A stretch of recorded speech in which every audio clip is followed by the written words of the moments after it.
ain't got time for you to tell, because I don't know what you into.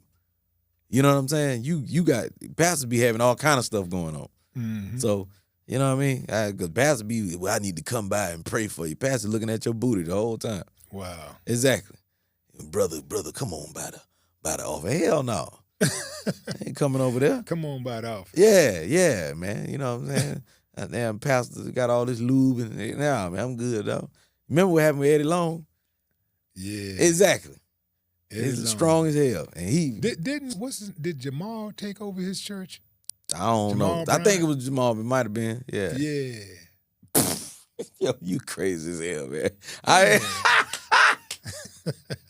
You crazy. Hey, man, Yeah. shout out to Jamal. I mean, you know, I know some people who like him. I know some people who don't like him. So I know he said something a while back. We was talking about the church investing in the marijuana business. So. Well, he also had the wife who wore some really provocative clothing, and people called her out on the clothing. Yeah, and yeah.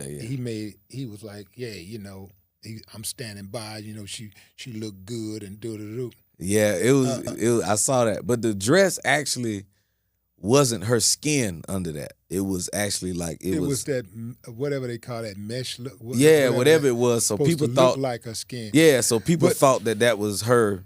You know, her actual body up under it. It wasn't. But you know, the issue was what it represents though. Like it looks like something that a lady of the night would wear. But you know what? The thing is, the funny part about it is when Jamal Bryant got up and addressed the issue, you know what I'm saying? And now you got to go back and look at it, because the way he was defending his wife was hilarious to me, because he got a little spicy.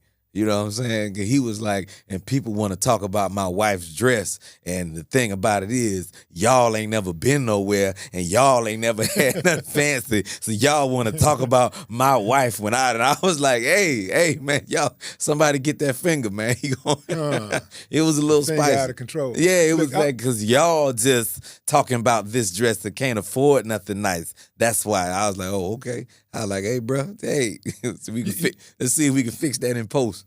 You know, I think it's plausible for any man to be defensive about his woman, but not to defend his woman. I don't think that you defend people for everything that they do.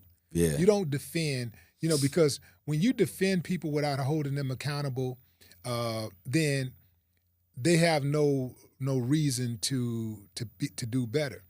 And perhaps he thinks she's doing just fine, but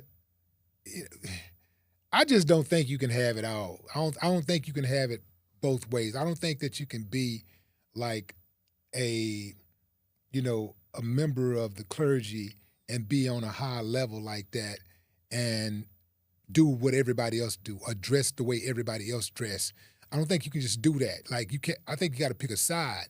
Yeah. Because the optics means something. The position means something. It's like a teacher who tries to do everything that their students do, or a parent. That's a better example. A parent who tries to be a friend to their children instead of a parent first and foremost. Typically what happens is that their kid loses respect for you. Yeah, absolutely. Well, this is the thing. In order to be anointed, what they say, means to be set aside. You understand? So when you have been put in a position of authority you can't lead the sheep in the middle of the herd. You know what I'm saying? Mm-hmm. You can't do that. If you're going to be a shepherd, you have to be set aside from the herd. You can't, you know what I mean? That's why there's the teacher's desk looks different from the student's desk. Huh. You know what I mean? The students are here, the teacher is here. You can't it's cool to be a cool teacher, but there is a line. Right. I laugh and joke with my kids all the time, but I'm dad. I'm daddy. Mm-hmm. You understand? I know what comes with that, and it's a learning process, but these are my kids. These ain't my friends. I hear parents, but man, I want to be my child's friend. I am never your friend. I'm the best friend you ever gonna have, but I'm not the friend like that. I'm not your colleague. I'm not your equal. We ain't cool. You can come talk to me about anything, because I know I have made mistakes. I'm still making mistakes. I do, I have done things to where I can't, be. I can't have a brick wall between me and you. You can come to me and talk to me about things, but understand, I am daddy. I am always daddy. You know what I mean? Like, I ain't your homie.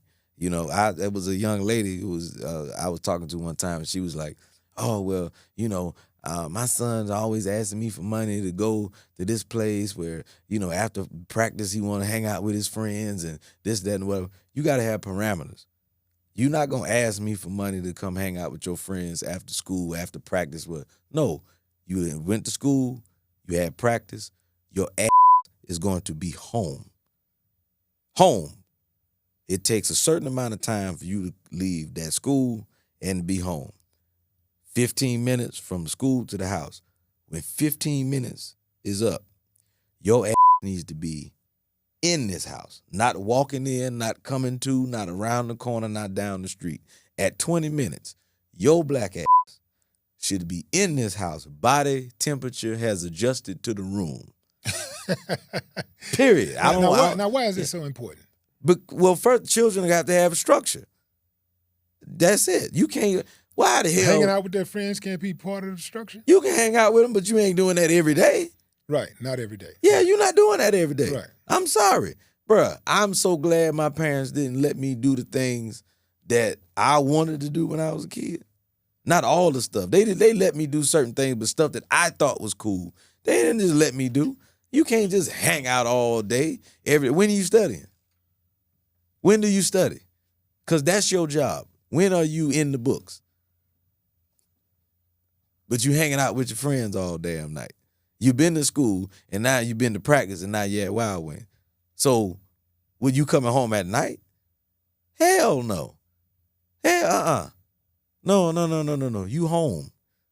You are home.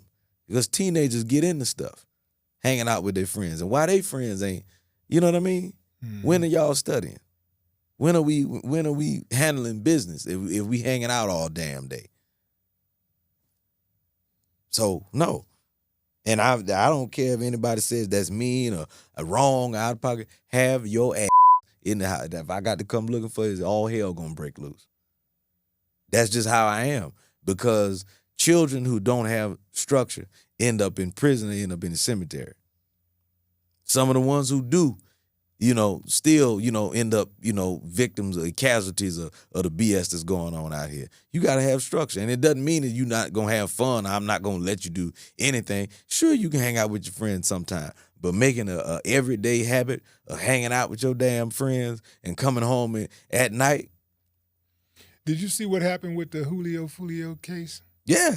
Yeah, you saw that trial and how it ended for those youngsters, right? Yeah, and one of them guys had a good life. Yeah. How often do you see youngsters coming in with holes in their bodies, man? At your place of business?